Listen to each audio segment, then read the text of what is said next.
This is Autoline This Week, the show that gets you inside the global automotive industry. Underwriting for the production of Autoline This Week has been provided by RSM.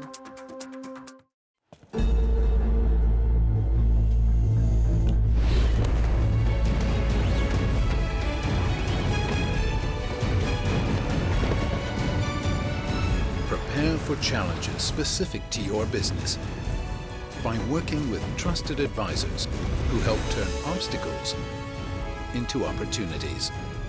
Experience the power of being understood. RSM, Audit, Tax, and Consulting for the Middle Market. And now, here's your host, John McElroy. I want to thank you all for joining us on Autoline This Week. Today we're going to be talking about the need to push for more diversity in the automotive industry. You know, when I got into this business way back in the last century, the only place that women could work in the auto industry really was in the design section. And even at that, they could only be in color and trim, or they could be in HR. That was about it. Look at the advancements that have been made today. Mary Barra, CEO of General Motors, a lot of automotive companies with women on their board. But guess what? It's not nearly enough. There's a long way to go on this. And to get into the discussion of what it's going to take to make that happen, I've got three experts, including Carla Bailo, the CEO for the Center of Automotive Research, Michelle Robinson, who is the director, or what's it specific? President. The president of the Michigan Minority Development Council, and Cheryl Thompson, who is president, Founder and CEO. Founder and CEO of CADIA, which is the Center for Automotive Diversity, Inclusion, and Advancement. I want to thank you all for taking the time to talk with me today about this. And Carla, I'll throw it out to you, and then the rest of you join in. We've made a lot of progress. There's not nearly enough, though. Everybody in the industry recognizes it. What's holding it up? I think we've got two fundamental things. One is the pipeline. There's simply not enough diverse candidates coming into the automotive companies. And that's partly due to an image issue with automotive. It's not seen as cool and sexy. You know, you look at the recruiting lines at the universities. First of all, there's very few diverse candidates there. But then the automotive lines are really short, and then all the cool companies, let's call them cool and sexy, you know, Facebook and Google, the others have these long lines. So, you know, there's a lot of things that we can do, and I'm sure we'll get into that, but we got to start making clear what is cool and happening and progressive in automotive, and we have to get that pipeline filled. And pipeline means we need a lot more people that look like us, you know, to be able to recruit the diverse candidates into STEM and hence into automotive. Michelle, I see you nodding your head. Now let's hear what you've got to say. No, she's exactly right. But I think to take it a step further, I think part of the issue is the pipeline also has to ensure that those people are given the opportunity in the right areas. So oftentimes women are pigeonholed into HR, into marketing, into areas that aren't necessarily operational. And those are the areas where you actually get the opportunity to lead and have responsibility for a P&L. Those are the things that put you in those C-suite roles. And that's where I think we have to make a difference. That's one conversation about women, but when you start looking at ethnic minorities and you start looking at the automotive industry, it's dismal. It is dismal. It is. But speaking of operations, Cheryl, you came up through operations. You came up on the manufacturing side at the Ford Motor Company. You know, what kind of advice would you have to get, you know, the pipeline filled more? Well, I agree. The industry sometimes can look unattractive, but I think that's changing with new mobility and the technology and software. So much of it is changing. And I also agree with Michelle in that sometimes we don't see ourselves in these leadership positions. And so we don't tend to go for those positions that have P&L responsibility or take the operational roles. And that's really what can position us for the C-suite. The other thing that I will say is I think that the way we hire and assess talent and recruit talent needs to change because yes, there's a pipeline issue, but I'm not sure we're looking in all the right places. So as far as what advice I would give from my experience, because I started off on the floor. I mean, my first job actually was washing dishes in the basement of world headquarters at Ford Motor Company. Everyone's got to start someplace. That's right. But, you know, I was really lucky because they were trying to recruit more women and minorities into the skilled trades. And so I raised my hand and found out I was going to be a tool and die maker. Had no idea what that was. I thought I was going to make tools and dye them. But I, you know, jumped into it, ended up at the Rouge Complex. What a great foundation for engineering. And I was lucky enough to have a mentor, who I'll call now an advocate, who said, you know, a lot of die makers have gone into engineering. And he opened up his network to me, and I got an opportunity that I probably wouldn't have had if he hadn't have kind of taken me under his wing. So, you know, I think having mentors, sponsors, and people who are willing to open up that access to opportunity and network. How do we pick up on what Cheryl just talked about when we hire and assess that we do it differently? I mean, you both talked about the need to bring in women and minorities to be doing this, but take it from there. What else has got to be done? Well, I think key is you have to have a champion. I remember everyone talking about a mentor back when I was more junior in my career, and it's well beyond a mentor at this point. You truly need a champion. You need someone that has a seat at the table, that will advocate, and you also have to have corporations that have the moral compass to say, if we're promoting all of the people and they all look the same, are we really getting the best talent? If all of our suppliers look the same, are we really ensuring that we have the best value? And those are tough questions, but I think those are the types of questions that need to happen at the table, because we all know how those moves are made and how you're given the opportunity to become the tool and die maker, and it's because someone spoke up for you and you have that champion in the room. I think companies need to have a very robust succession planning. When we look at the immediate, the 3 to 5, the 5 to 10, and you look at that and everybody on that chart is same ethnicity, same gender, there's a problem. And if you have the conversation that, you know, this particular segment is opting out. I can't tell you how many times I've heard in my career, women are opting out of manufacturing. Then you need to look at what's happening in that group. See, many times you're being exclusive without realizing you're exclusive.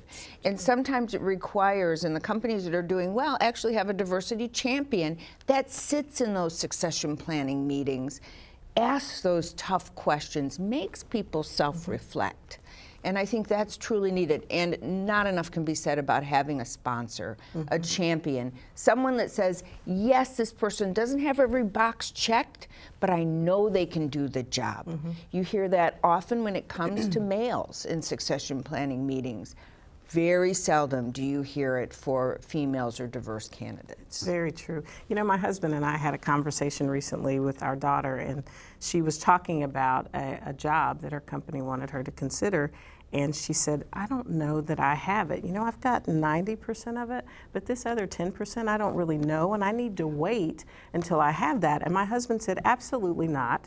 I can tell you the average man would say, I've got 50% of it. I can learn the rest of the 50%, and I'm going for it. I'm the best candidate. So part of it is we have to be better advocates ourselves.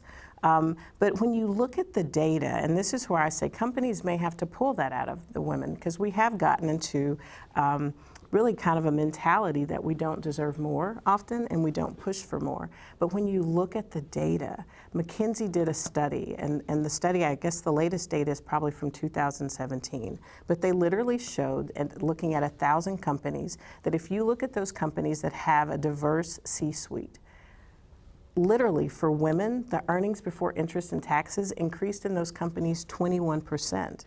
For ethnic minorities being integrated into the company, 33%. So the data is there. This isn't just a feel-good conversation.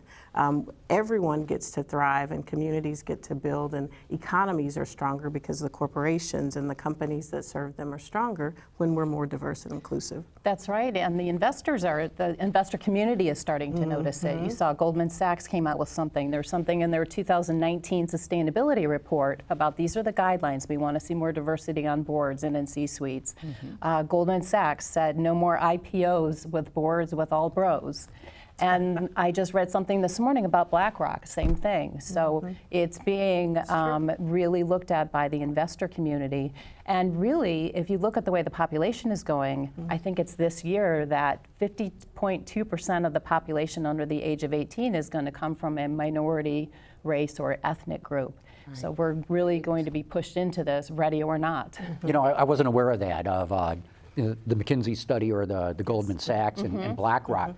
That's power talking, right? I mean, them's the money people. Yeah. So I mean, that's a huge step forward. But Cheryl, I want to go back to something that you raised earlier. You said that maybe companies aren't looking in all the right places to get the diversity and inclusion that we're talking about here. Where should they be looking? Well, I think the conferences that happen, there's STEM, women of color in STEM, there's those types of conferences. I think they need to reach out to their employee resource groups, if they have them, hopefully they have them, and ask their members of the diverse groups, where can we look to get talent? There's a lot of historically black colleges that we can be looking at, and there's a ton of websites now that focus specifically on diverse talent. I think it's diversejobs.com. There's a ton of them. And then being active in the community and holding some job fairs to recruit specifically diverse talent. Michelle, you put on a whole minority development program too.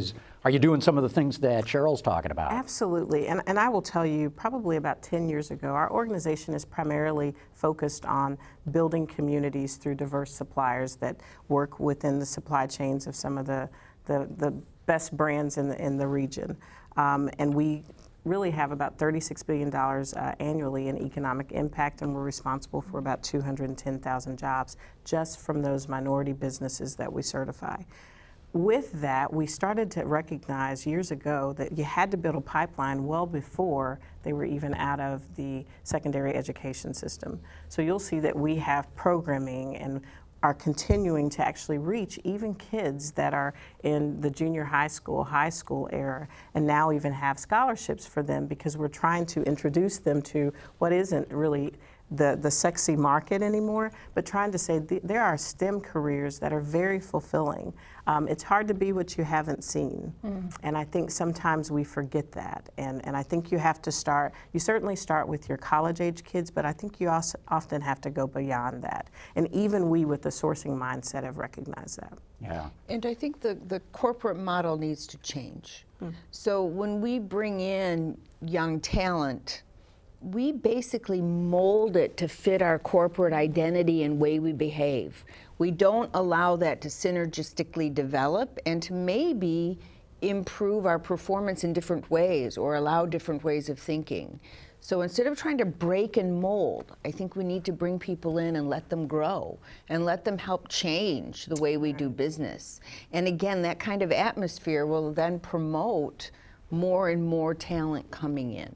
That's a great point. Honestly, when you look at Silicon Valley and what's happening there, that's exactly what they harness. Exactly. They embrace the diversity, and they allow the diversity to change them and to make them better. And for that, when you have so many different mindsets, experiences, whether it's ethnic, gender, age, and you get the benefit of that around the table trying to solve a problem or bring a solution, it's a beautiful process to watch. And I'm surprised you're saying that, Michelle, about Silicon Valley, because the tech conferences I've attended are way more male and white than any automotive conference. I mean, and when I look at all these startups in the Valley, it is a board of bros, you know, and I mean white bros in this case too. Let me be clear. Yeah. I wasn't saying it in terms of gender. What I was saying is they're bringing people from lots of different ethnic groups together.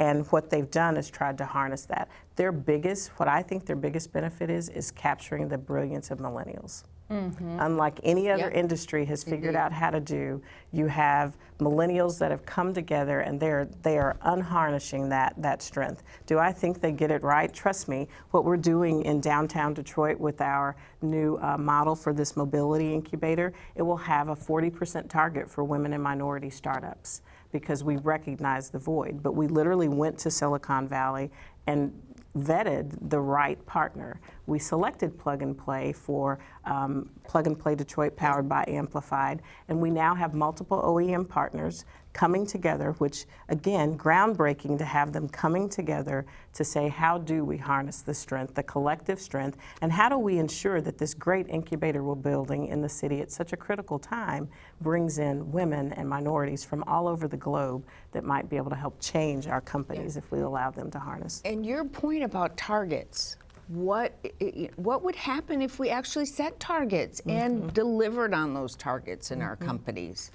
It's a hard one to stretch. Every time we talked about targets for diversity, it just made everyone quiver. So, but you said that's clear, and if we have the targets, and some companies have started doing it in their boardrooms, it's happening. Some countries are starting to actually put targets in the boardrooms. It makes it happen. Is it good or bad? I don't know, but at least it makes it happen. Right. And I think, 15, 20 years ago, this topic of targets, actually there were quotas. That produced some bad behaviors. You don't want to use the word And quota, we don't believe me. wanna You do don't that. want to do that. None of us And want so quotas. unfortunately, when people hear the word diversity sometimes, it can be a little bit of a lightning rod because they remember those days of the quotas, and people just get really nervous in talking about it. I had somebody approach me and said, it's like climate change. Or some people think when you say diversity, oh, is this sensitivity training? So I think in addition to talking about diversity and having some targets, because I do think targets are important, we also need to be talking about inclusion. How do we make the environment and the culture more inviting and welcome so that people not only have a seat at the table, but have a voice at the table? Well, Cheryl, you even started an organization, CADIA. What are some of the things that you're doing that you're really seeing producing results? Yeah, so we launched a roundtable for diversity and inclusion in automotive at the end of last year. And we had this exploratory meeting just to say, who would be interested in bringing companies together to talk about best practices, what's working, what did we try that hasn't worked? And we almost had to get a bigger facility because there was so much interest. So we've launched a series for 2020. We've got 15, 16 companies that have joined on. So that's one thing, and we're very excited about that. The second thing is we're starting a diversity and inclusion barometer survey. So we've partnered with Gartner Intelligence on this, and we're going to be able to say this is the state of D&I in automotive. Here's the benchmark that everybody should be trying to achieve, and then that will inform the programming that we put on to deliver successful solutions. Very interesting. Michelle, same question. Awesome. You run this development council. What kinds of things are you doing that really are showing results? Right. I have to tell you, one of the best things that we've done is started to just pay attention to the customer and follow their lead. One example of that is workforce development. We saw that as a pain point not only for the minority business entrepreneurs that we work with, but also for the corporations. And in addressing that pain point, we alleviate a litany of issues for both of those audiences. But I do have to go back to your comment about the quota, because it always kind of sticks in my craw that we say that, because at the end of the day, no one wants to just be the person that was in on the quota. There's not a business owner in our organization that wants to be labeled the minority business owner, but they do want a seat at the table, and they do want the ability to compete. And I think it's the same whether you're looking to be interviewed for a job and have the position to actually move up in that job so that you don't have to change industries. But I think people simply want to be able to say that they had an open door that allowed them to compete with everyone else. Because I think whether we recognize it or not, they're invisible quotas that we're meeting now. And those are the ones that say everyone has to look the same, they have to be the same religion, they have to be the same gender, about the same age, and oh, if you like khaki pants, everyone that works for you all of a sudden likes khaki pants as well. But we just don't talk about it. So I have to say, I think there are so many organizations that are doing a good job in Michigan. What I'd like to see us do, if I had like my dream for the coming decade, I wasn't even aware of her organization until meeting her today. And I'd like to see us really start to harness more of that to help each other and to make sure. So I will now make it a point to make people more aware of the organizations and what they're actually doing to actually help move the needle on this subject. At the beginning of this conversation, we talked about how women themselves have to, step up, lean in, maybe.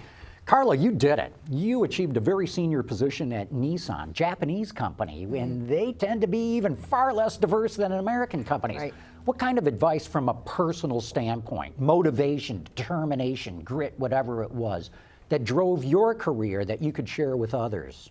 Yeah, I think one of the best pieces of advice I ever got, and it was one time I thought I should have been promoted and I wasn't promoted because I'd been working really hard, I'd been delivering everything on time. I didn't get promoted and I was so furious. And I went in and I talked to my boss's boss, and his first comment was, "I didn't know you wanted to be promoted." So this light bulb went off, and I went and talked to somebody else. And they said, "Carla, if you expect somebody to manage your career, you're going to be in your job forever. You need to make your own career plan, and you need to talk to people about it. You need to let them know what your expectation is." Now, of course, that has to come, it has to balance what the company needs, but it's up to you. And that's the advice that I give to everyone. Don't sit and wait. We tend to think, we're good students. Everybody sees what I'm doing. They see I'm doing something on time and I'm doing a great job and I'm overachieving. No, they don't.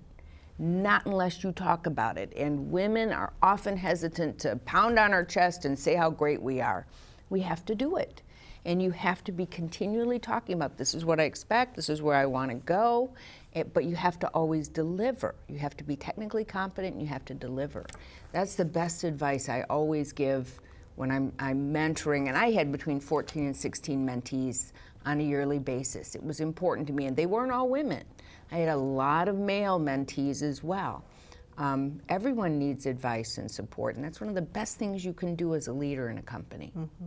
Cheryl, same thing. I mean, you did, Lena. You raised your hands. You were washing dishes. And Well, I love Carla's story about being upset because you weren't promoted. I had a very similar situation, and where I worked really, really hard one year. I had 2 roles. I was going for my MBA. I was helping the company hire, and I thought I was going to get, the top achiever performance review, and I didn't. And once I calmed down and had a rational conversation with my boss, he said, you're not working on the things that I care about. I was like, whoa. So I was not working on the things that added to the bottom line, the high value activities. Mm-hmm. And for me, that just was a huge change, because it really, I looked at the way I was approaching my day-to-day so much differently. And I wasn't bogged down anymore with the low-value tasks, so my home life improved, my professional life improved, and got promoted, got the biggest bonus and the biggest raise that I've ever had in my career. So it's looking at things a little different, and then I agree with you on letting people know what you're interested in. This is my goal, and this is what I want, and this is the help I need to get there. Mm-hmm. Yeah, Michelle, any similar stories? Oh, absolutely. And I have to say, at this point in my life, I only select the jobs that are right. And I'm never accused of being shy, and I am the person that is also the first to speak up for other women. When they say, "Oh, this woman she's so aggressive," and I'm like, but if a male did the same thing, we would say, "Wow, he's assertive. He takes charge. Look at how he's getting things done." So I call out the double standard, and I think we have to do more of that. My seat at the table and my sphere of influence isn't the same as hers, but we all have an opportunity, as do you, to say, we're calling her aggressive, but let's talk about it. Would we call her aggressive if her gender were different? Let's make ourselves at least have that conversation. And I think sometimes you don't even realize the seeds that you might be planting, because that person might be in the boardroom as they're making that decision about someone that's going to be moved in a succession planning process. And just having that conversation and using your voice to help people that you may not even know, I think is often important. And I love the fact that you included John. We need more of the Absolutely. in this conversation. Hey, look, we're part of the problem. We're going to be a big part of the solution. Yeah. No question about it. Carla, you raised a point earlier, and you're going to get me up on my soapbox on this one. Okay. The auto industry doesn't do enough to promote itself. All the different car companies spend billions of dollars every single year on advertising and marketing, but it's only to move the metal. They don't market themselves as a corporation. They definitely do not market the auto industry as an attractive place to go. You're doing something very interesting with the management briefing seminars, the conference that the Center for Auto Research puts on every year. you're bringing a lot of students in. You're getting corporations to sponsor those students. And I know, having spoken to them, they come up to the conference, they're wowed by what's going on in the industry. How do we make more of that happen? I think we have to really open up the internships and the co-op opportunities. Never before have we needed industry themselves to start talking about themselves. That means even going into the college classrooms or going into the high school classrooms and talking about, gee, we are computers on wheels today, and we're going to solve these societal problems by all of the things we're developing. Because at the end of the day, people coming into a company need to understand that they are going to impact somebody's life. This is really vital, and it's really, really vital for females.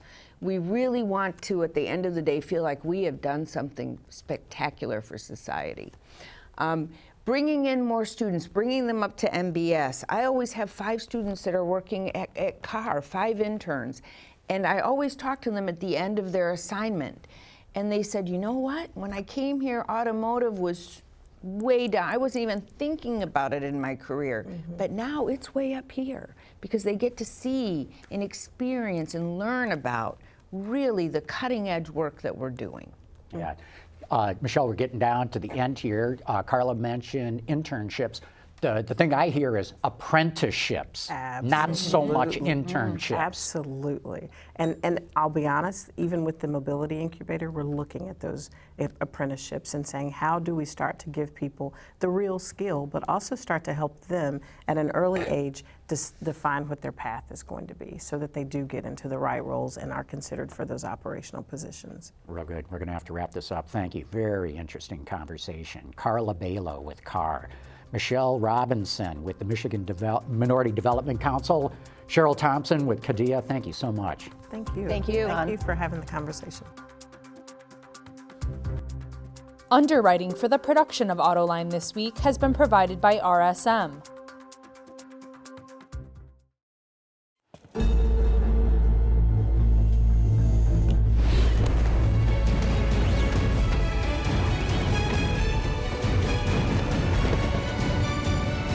Prepare for challenges specific to your business by working with trusted advisors who help turn obstacles into opportunities. Experience the power of being understood. RSM, Audit, Tax, and Consulting for the Middle Market.